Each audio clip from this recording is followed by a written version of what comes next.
ऐसा कितनी बार हुआ है कि तुमने टाइम टेबल बनाया हो, 2 दिन फॉलो किया हो, 3 दिन फॉलो किया हो, लेकिन उसके बाद फिर तुमने उसे तोड़ दिया हो? तो कुछ मैं तुम्हें ऐसा बताऊँ कि तुम एक ऐसा टाइम टेबल बनाओ जो तुम पूरा इस साल मीन 2026 तक फॉलो करते जाओ, तुम्हें कोई प्रॉब्लम ही ना आए। मतलब एकदम ईज़ी सिंपलेस्ट टाइम टेबल। ये वीडियो मैंने बहुत सारे वीडियोज़ देखे यूट्यूब पे, कैसे टाइम टेबल बनाए, कितने सारे वीडियो, आसू भाई सर, क्षितिज सर, PW से MR सर हो गए, सारे टीचर्स के देखे। उसके बाद मैंने एक प्रॉपर सबका इंक्लूड करके, सब सारे टीचर्स का इंक्लूड करके ये वीडियो बना रहा हूँ। तो इसमें बेसिक पॉइंट्स तुम्हें रिमेंबर करने, जो मैंने तीनों में कॉमन देखे हैं, कि सबसे पहले तुम अपना रिड्यूस करो स्क्रीन टाइम। मतलब जब तक तुम्हारा स्क्रीन टाइम कम नहीं होगा तब तक तुम्हारा टाइम टेबल चाहे जो बना लो फॉलो नहीं कर पाओगे, क्योंकि यार 2-3 घंटे 4 घंटे तो तुम उसी में वेस्ट कर दोगे। तो पहले स्क्रीन टाइम रिड्यूस करना पड़ेगा। उसके बाद तुम कितना टाइम ऑलरेडी पढ़ते हो। लाइक तुम अभी सोच रहे हो, अभी मतलब अभी करंट में तुम पढ़ रहे हो 2 घंटे, 2 आवर्स पढ़ रहे हो, 3 आवर्स पढ़ रहे हो। तुम कल से सोच रहे हो कि सीधा मैं 14 आवर्स पढ़ने लग जाऊँ, तो ये नहीं होगा, क्योंकि ये पॉसिबल नहीं है ना। 14 आवर्स तुम 1-2 दिन में इतना फास्ट चेंज नहीं आएगा, ग्रेजुअल चेंज आएगा कि तुम 2 घंटे 3 घंटे से 5 घंटे गए पहले 1 वीक में, या 5 दिन में, फिर 8 घंटे गए। तो ये ग्रेजुअली पढ़ना है। तो पहले तुम्हें अपना करंट का जो तुम्हारी है कैपेबिलिटी है वो डिसाइड करनी पड़ेगी। फिर तुम कितनी देर ऑलरेडी पढ़ लेते हो इफेक्टिवली, मतलब एक सिटिंग में। जैसे तुम बैठे 1 घंटे बैठे, उसके बाद फिर तुम फोकस नहीं हो रहा है। कुछ लोग होते हैं कि आधे घंटे ही पढ़ पाते हैं, फोकस नहीं हो पाता है। तो इस चीज़ को तुम्हें पहले देखना पड़ेगा, अपने हिसाब से उसे ब्लॉक्स में डिवाइड करना पड़ेगा कि हाँ 1 आवर की सिटिंग करे, फिर 15 मिनट ब्रेक ले लिया, या 30 मिनट्स की सिटिंग करे, 10 मिनट ब्रेक ले लिया। ठीक है, तो इस हिसाब से तुम्हें करना पड़ेगा। बाकी जो सेटिंग है इसको इंक्रीज़ करना पड़ेगा तुम्हें मिनिमम 3 आवर्स तक। जब तक कि 3 आवर्स तक इंक्रीज़ नहीं करोगे तब तक कोई मतलब नहीं है। मतलब नीट का पेपर हो गया, जेई का पेपर हो गया, कोई भी पेपर ले लो, तो ये सब ऑलमोस्ट कम से कम 3 आवर्स के टाइम ड्यूरेशन के लिए तो रहते ही रहते हैं। 3 आवर्स तक जब तक तुम्हारा वो नहीं होगा तब तक कोई मतलब नहीं है। ठीक है, उसके बाद तुम्हें एक और चीज़ करनी है कि रात में 9 बजे से सुबह के 4-5 बजे तक कोई फ़ोन नहीं चलाना है। फ़ोन छोड़ दो बिल्कुल ही। और कोई भी हैबिट फॉर्म होने में 21 दिन लगेगी, मतलब ये 21 डेज़ तक फॉलो करना है। अपनी हैबिट्स जो हैं, मतलब डेली गोल्स हैं, इन सबको ट्रैक करो। एक बुक बनाओ जिससे तुम ट्रैक कर पाओ कि हाँ क्या कर रहा हूँ, कितने टारगेट्स हो रहे हैं, कितने नहीं हो रहे हैं, कंप्लीट कर पा रहा हूँ। इसको तुम जब तक ट्रैक नहीं करोगे तब तक क्या तुम अपने यहाँ टाइम टेबल खुद से नहीं बना पाओगे। दूसरे का टाइम टेबल तुम्हें दे दिया, मतलब मैंने तुम्हें टाइम टेबल दे दिया, अब मैंने बोल दिया ये इस टाइम ये करो, इस टाइम ये करो, फिर तुम उस टाइम सो रहे हो। तो ये चीज़ें तुम्हें खुद से करनी पड़ेगी, किसी और के टाइम टेबल से नहीं हो पाएगा। उसके बाद फिर आता है कि कोई भी टाइम फिक्स मत करो एग्जैक्टली। तुम ये फिक्स मत करो कि तुम कितने टाइम से कितने टाइम तक पढ़ोगे। ये फिक्स करो कि आज मैं इतने आवर्स तो फिक्स करके पढ़ूंगा। लाइक तुम 3 घंटे आज पढ़ोगे फिजिक्स, तो वो तुम्हें 3 आवर्स पढ़ने ही पढ़ने हैं। मतलब 3 आवर्स फिजिक्स को दे दिए, 4 आवर्स केमिस्ट्री और बायो को दे दिए। तो इसको फिक्स कर लो। ये नहीं कि हाँ मैं 8 बजे से 9 बजे तक फिजिक्स पढ़ूंगा, अब 8 बजे से 9 बजे तक तुम्हें कुछ और काम आ गया फिर तुम उधर चले गए। तो ये मत करो, इसे करो और इसे फॉलो करो। ये कर लोगे, ये भी इनफ है, more than enough. Time table में बनाओ, टाइम शेड्यूल बनाओ कि हाँ इतना टाइम में मुझे ये करना है और ये करना है। उसके बाद अपनी बॉडी को समझो। जैसे तुम्हें तुम्हारी सुबह में या शाम में पढ़ाई नहीं होती, मान लो तुम मॉर्निंग पर्सन हो कि तुम सुबह उठ तो गए लेकिन पढ़ ही नहीं पा रहे हो, तो क्या मतलब सुबह उठने का। उससे अच्छा रात में पढ़ लो, सुबह सो जाओ। तो ये सब तुम्हें अपने उससे देखना पड़ेगा। और डेली का डेली तुम्हें टाइम निकालना पड़ेगा रिवीजन का। लाइक तुमने ये 7 घंटे क्वेश्चन प्रैक्टिस की, मान लो 10 क्वेश्चन नहीं बने, तो वो आखिरी के सोने के पहले या थोड़ा टाइम पहले उसको देखो कि यहाँ क्या कॉन्सेप्ट लगा, मैं कहाँ गलती किया। इस चीज़ को करोगे तो वो ज़्यादा बेटर रहेगा। At least half an hour 1 hour दो, इससे तुम्हारी पढ़ाई जो है ना ये बहुत ज़्यादा इम्प्रूव होगी, स्टडी इम्प्रूव हो जाएगी बहुत ज़्यादा। क्योंकि यार ये टॉपर्स यही करते हैं, मेन सारे बच्चे क्वेश्चन भी लगा लेते हैं, लेक्चर कर लेते हैं, लेकिन ये नहीं करते हैं। उसके बाद इमीडिएट इफेक्ट मत ढूंढो यार, मतलब लाइक तुम दो इसको 20 दिन दो, 30 दिन दो। इतना करने के बाद जब तुमसे ना हो तब फिर तुम कहो कि हाँ कुछ चेंज लाओ अपने उसमें। बाकी इमीडिएट इफेक्ट के लिए मत भागो, क्योंकि इमीडिएट कोई भी इफेक्ट आएगा यार वो तुम्हें नुकसान ही करेगा। बाकी जितने क्वेश्चन लगा पाओ लगाओ, क्योंकि देखो टॉपर्स में जो ऑल इंडिया रैंक आता है उनमें और मेन बच्चों में डिफरेंस यही होता है कि टॉपर्स जो होते हैं ना वो 1000 क्वेश्चन एक ही टॉपिक पे लगाए हैं, और वो 1000 क्वेश्चंस उन्होंने प्रैक्टिस किया है। लाइक एक ही क्वेश्चन को बार बार प्रैक्टिस किया, उसके कॉन्सेप्ट रटे हैं, कहाँ से क्या किए हैं। तो ये चीज़ें तुम्हें भी करनी पड़ी। अब तुम पूछोगे कि ये करें कहाँ से, तो इसके लिए तुम्हें देखो मेन टॉपर्स में जो डिफरेंस है ना और नॉर्मल स्टूडेंट में, वो क्वेश्चन प्रैक्टिस और रिवीजन, ये 2 चीज़ों का रहता है। तो तुम्हें एक चीज़ करनी पड़ेगी, तुम्हें अपना क्वेश्चन प्रैक्टिस बढ़ाना पड़ेगा। जब तक क्वेश्चन प्रैक्टिस नहीं बढ़ाओगे तब तक कुछ मतलब नहीं है, मतलब फ़ायदा ही नहीं है यार। तुम 8 घंटे लेक्चर कर लो बट तुम क्वेश्चन प्रैक्टिस 1 घंटे भी नहीं की, तुम्हारे मार्क्स नहीं बढ़ेंगे कुछ भी हो जाए।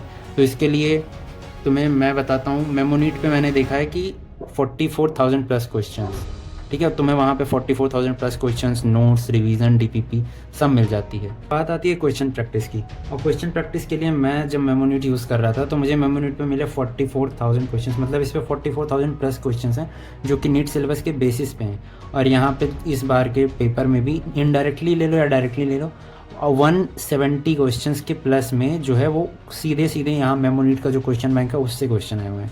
और इस पे कुछ रिजल्ट्स हैं टॉपर्स के। बाकी यहाँ पे जो भी तुम्हें सब, यहाँ पे जो मुझे बेस्ट चीज़ लगी है वो line by line NCERT cover है, इसलिए मुझे कहीं भागना नहीं पड़ेगा कि हाँ एनसीईआरटी अलग से पढ़ो, मॉड्यूल यहाँ करो, फिर एनसीईआरटी के थोड़ा सा जो एक्स्ट्रा टॉपिक्स हैं वो कहाँ से मिलेंगे। तो ये best line by line NCERT है। असर्शन रीजन जो हमें, मुझे तो बहुत टफ लगता है भाई, मुझे सबसे ज़्यादा टफ असर्शन रीजन लगता है, वो यहाँ पे मिल जाता है। उसकी क्वेश्चन प्रैक्टिस हो जाती है, मल्टीपल स्टेटमेंट वाले क्वेश्चन मिल जाते हैं, एग्जाम्पलर के क्वेश्चन मिल जाते हैं, इंटेक्स्ट के क्वेश्चन मिल जाते हैं फिजिक्स केमिस्ट्री के। और बाकी जो डायग्राम बेस्ड क्वेश्चन है, चैलेंजिंग क्वेश्चन है, जेई लेवल की क्वेश्चन हैं, वो सारे इस ऐप में मिल जाएंगे तुम्हें। बाकी जो मुझे बेस्ट लगी इसमें, जो चीज़ मुझे बेस्ट लगी वो मुझे बायो के नोट्स लिए मिले हैं, क्योंकि बायो के नोट्स भाई एकदम प्यारे सुंदर, देख रहे हो एकदम प्रॉपरली ऑर्गेनाइज्ड मिले हुए हैं, ताकि इससे तुम, एक बार मैंने इसको पढ़ के देखा, मेरे भाई सारे मतलब एनसीईआरटी के सारे पॉइंट्स रिवाइज हो गए, बल्कि एनसीईआरटी के बाहर के भी कई सारे पॉइंट्स वो भी हैं, वो भी मैं मतलब तो इतना बाहर का फॉलो नहीं करता हूँ, लेकिन जो भी नेसेसरी है वो सारे मिल जाते हैं।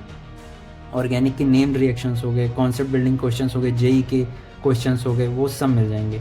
और सबसे बड़ा चैलेंज जो है वो एनसीईआरटी के नोट्स हैं, वो तो मुझे यहाँ पे बेस्ट लगे, क्योंकि भाई देख लो एकदम प्रॉपरली डायग्रामेटिक 3D में। पे वापस आते हैं तो एक होता है ना कि हमारा मिनिमम गोल कितना होना चाहिए। तो अगर यार अभी तो देखो 8 मंथ्स के ऊपर हैं, 8-9 मंथ्स पूरे बचे हुए हैं, तो तुम्हारा गोल होना चाहिए कि 12 से 13 घंटे तो अभी तुम्हारी स्टडी हो, क्लास लेक्चर सब मिला के, सेल्फ स्टडी सब कुछ लेके। तो ये दो पार्ट में मैंने, कोई सेल्फ स्टडी कर रहा हो, कोई ऑनलाइन ऑफलाइन दोनों कर रहा हूँ, ऑनलाइन या ऑफलाइन कर रहा हूँ क्लास के साथ। तो मैंने इसमें 6 आवर्स का क्लास लिया है और 2 आवर्स का रिवीजन और 2 से 3 आवर्स की क्वेश्चन प्रैक्टिस, जो कि तुम ये सबसे ज़्यादा नेसेसरी है भाई, क्योंकि ये नहीं करोगे तो इसका कोई मतलब नहीं है। ये सबसे ज़्यादा नेसेसरी है क्वेश्चन प्रैक्टिस। बाकी एनसीईआरटी 2 घंटे एनसीईआरटी केमिस्ट्री और बायो की एनसीईआरटी तो मतलब भाई मस्ट है, वो नहीं लगाई तो फिर कोई मतलब नहीं। और सेल्फ स्टडी में 2 आवर्स एनसीईआरटी, बाकी 4 आवर्स क्वेश्चन प्रैक्टिस। बाकी तुम वन शॉट लो या नोट्स से करो, ये तुम्हारे ऊपर है। बट एटलीस्ट 12 से 13 घंटे का गोल रखो और टाइम स्लॉट खुद ही डिवाइड करो। लेकिन हाँ ये मत फिक्स करो कि हाँ 2 बजे से 3 बजे तक मैं ये करूँगा, बट ये करो कि हाँ 2 घंटे, 3 घंटे, 4 घंटे ये टाइम मैं इस सब्जेक्ट को दूंगा। ऐसे करोगे तो तुम्हारे लिए बेनिफिशियल रहेगा। बाकी आते हैं कि जो रैंकर्स और ऑल इंडिया रैंक वाले टिप्स हैं, जैसे कि जो टीचर्स ने मुझे बताई हैं, मैंने सुना, वो इसमें बताता हूँ। डेली होमवर्क करो, डेली डीपीपी करो, इसके लिए अलग से टाइम निकालो, पीवाईक्यूज़ के लिए अलग से टाइम निकालो। और एचसी वर्मा और डीसी पांडे, ये अगर तुम मेमोनीट फॉलो कर रहे हो तो उसमें मिल जाएंगे, लेकिन अगर खुद से कर रहे हो तो ये ले लो, इनको सॉल्व करो। एक्स्ट्रा 1 to 2 आवर्स दोगे, ऐसे नहीं रोज़ नहीं देना है, लाइक हाँ वीक में 2 दिन दे दिया तो भी ये काफ़ी है भाई। एनसीईआरटी एग्जाम्पलर के क्वेश्चंस लगाओ, इंटेक्स्ट के क्वेश्चंस लगाओ। फिजिक्स के लिए ये करोगे तो भाई बहुत बेनिफिशियल, क्योंकि इस बार इंटेक्स्ट क्वेश्चन से एटलीस्ट 2 क्वेश्चन आए थे शायद। और बाकी कोई भी कोचिंग में हो, ऑनलाइन हो ऑफलाइन हो, अपने टीचर्स को ज़रूर फॉलो करो, उनके लेक्चर नोट्स प्रॉपरली फॉलो करो, क्योंकि टीचर्स जो नोट्स दे रहे होंगे ना वो भाई बेस्ट हैं, क्योंकि रिवीजन के लिए टीचर को पता है क्या आने वाला है, तो उनको फॉलो करो और कंसिस्टेंटली पढ़ाई करते रहो, अपना डेली गोल ट्रैक करते रहो। तो होप से तुम्हें यार समझ आ गया होगा। अगर तुम्हें इनमें कोई पॉइंट्स में डाउट है तो कमेंट में पूछ लेना, मैं क्लियर कर दूंगा। बाकी तो यार टाइम टेबल बनाना तो कोई भी बना ले, तुम आज बना लो, मैं तुम्हें अभी बना के दे दूँ 8 घंटे का टाइम टेबल, ये देखो मैंने बनाया था, ये टाइम टेबल बना के दे दूँ, इतने बजे से इतने बजे पढ़ो, ये करो वो करो। बट ये 2 दिन करोगे, 3 दिन करोगे, फॉलो ही नहीं होगा, कोई मतलब नहीं होगा। तो इससे अच्छा खुद की बॉडी, खुद की लैंग्वेज के हिसाब से तुम बनाओ, उससे तुम फॉलो करो। ये एक आइडियल टाइम टेबल है। ये जब तुम 100% मोटिवेटेड रहोगे तो 13-14 घंटे की पढ़ाई हो जाएगी तुम्हारी। बट ऐसे लाइक आज नॉर्मल दिन है, तुम 6 घंटे ही पढ़ पाए, 7 घंटे, डेली पढ़ो। ये टिप है कि यहाँ तुम डेली पढ़ो बस यार। ऐसा मत करो कि आज 6 घंटे पढ़ लिए, परसों 8 घंटे पढ़ लिए, फिर 2 दिन छोड़ दिया, कुछ भी नहीं पढ़ा। ऐसे नहीं होगी पढ़ाई, फिर तो यार सिलेक्शन नहीं होगा। अगर तुमने ये चीज़ें, ये मेन चीज़ ये है, ये चीज़ अगर तुमने कर ली तो भाई मैं कह रहा हूँ तुम्हारा नीट में सिलेक्शन हो जाएगा। और ये मैं भी ट्राई करूँगा, क्योंकि मैं भी अभी नीट एस्पिरेंट ही हूँ। तो मैं भी ये चीज़ करने की कोशिश कर रहा हूँ, हो नहीं रहा है, कर रहा हूँ कोशिश, कुछ हो रहा है, ये मैं कर रहा हूँ। HC वर्मा NCERT एग्जाम्पलर कर रहा हूँ, इंटेक्स्ट के क्वेश्चंस कर रहा हूँ, PYQs कर रहा हूँ, होमवर्क डेली DPP ट्राई कर रहा हूँ। ये तीनों तो मुझे थोड़ा सा टाइम लगता है इनमें, लेकिन ये तो मैं डेली कर रहा हूँ। तो इसको करो, करते रहो। बाकी टाइम टेबल खुद ही डिसाइड करो, कोई वीडियो मत देखो एक्स्ट्रा। इस वीडियो में मैंने जो तुम्हें साइंटिफिक टिप्स थी, साइंटिफिकली प्रूवन मेथड्स थे, वो सारे बता दिए हैं। बाकी होप सो तुम्हें वीडियो अच्छा लगा हो। अगर अच्छा लगा हो तो यार लाइक कर लेना वीडियो को। और हाँ, मेमो नीट ज़रूर चेकआउट कर लेना, क्योंकि मेमो नीट पे सारे ही क्वेश्चन है। लाइक मैंने जब देख रहा था तो मैंने उस पर देखा, ब्रह्मास्त्र टेस्ट सीरीज़ है, उस पर पहला टेस्ट फ्री था, वो जाके चेकआउट कर लो। बाकी तुम्हें वहाँ पे डेली प्लानर मिल जाएगा, वो भी फ्री है।